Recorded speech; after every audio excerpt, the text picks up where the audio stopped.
कल हमारा टॉपिक चल रहा था दास्तान। सिलेबस के अकॉर्डिंग हम पढ़ेंगे। तो 11th आर्ट्स में आपकी जो हिस्सा नस्र है उसकी पहली सिंफ दे रखी है दास्तान।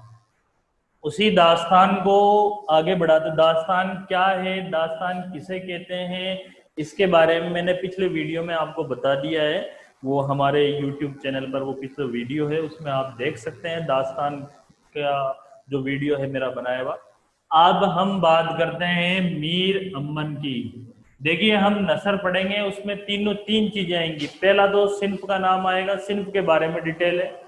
फिर दूसरी चीज आपके मिलेगी मुसन्निफ के बारे में, उसकी सवाने याद, उसकी हालात जिंदगी, उसकी तर्ज तहरीर, इसके बारे में। तीसरी जो चीज होगी वो होगी सबक, यानी जिससे सिंफ में जो सबक लिख रखा है उसकी डिटेल आएगी, और बाद में वो सवाल जवाब आ जाएंगे।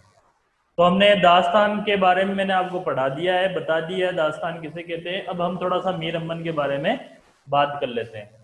देखिए मीर अमन जो है हिस्सा नसर की वो मायनाज शख्सियत है उर्दू अदब की।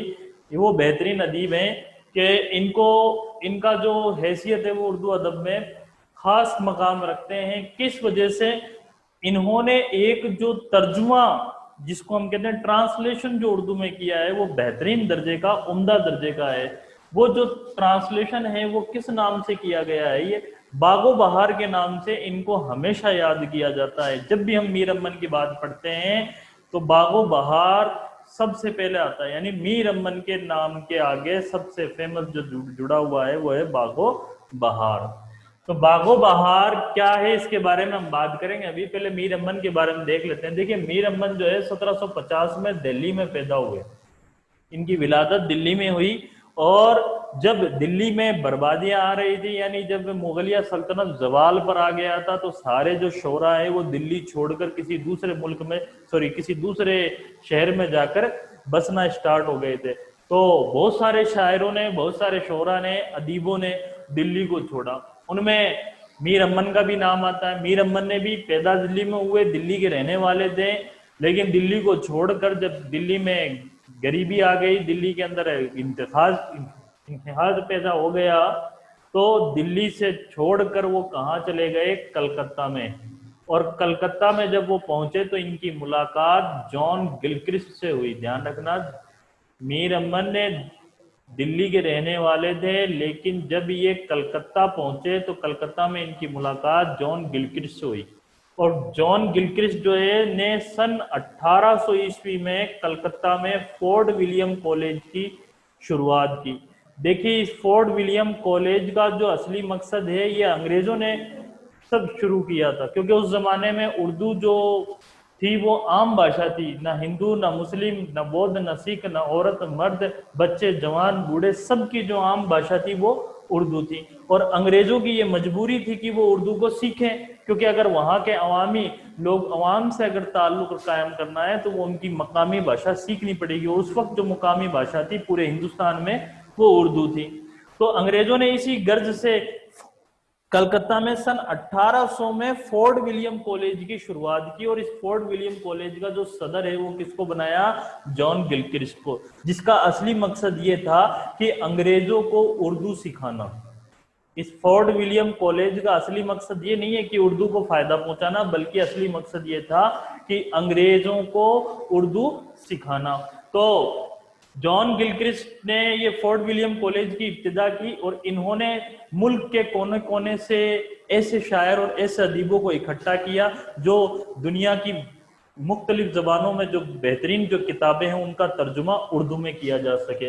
तो उन्हीं में ही जब जॉन गिलक्रिस्ट ने किसको मुंतखब किया? मीर अमन को किया। जब भी फोर्ट विलियम कॉलेज की बात आती है तो उनमें सबसे पहले अव्वल दर्जे पर जो मुसन्निफ का नाम आता है वो मीर अमन का आता है। तो मीर अमन को मुंतखब किया और उनको फोर्ट विलियम कॉलेज में नौकरी दी गई, जगह दी गई, और उनको कहा गया कि आप तर्जुमा कीजिए, ट्रांसलेशन कीजिए। तो मीर अमन ने जो सबसे पहला वहां जाके जो तर्जुमा किया, सबसे बड़ा जो उनका कारनामा था वो ये था कि इन्होंने फारसी की जो किताब है किस्सा चहार दरवेश, ध्यान रखना ये फारसी की किताब थी, ये असल मीर अमन की नहीं लिखी हुई थी, बल्कि ये फारसी में लिखी गई एक किताब थी चहार दरवेश।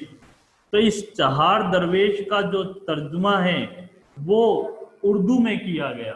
और उर्दू में जब करने का जो काम है वो किसने किया, मीर अमन ने किया। कहाँ, फोर्ट विलियम कॉलेज में रहते हुए किया।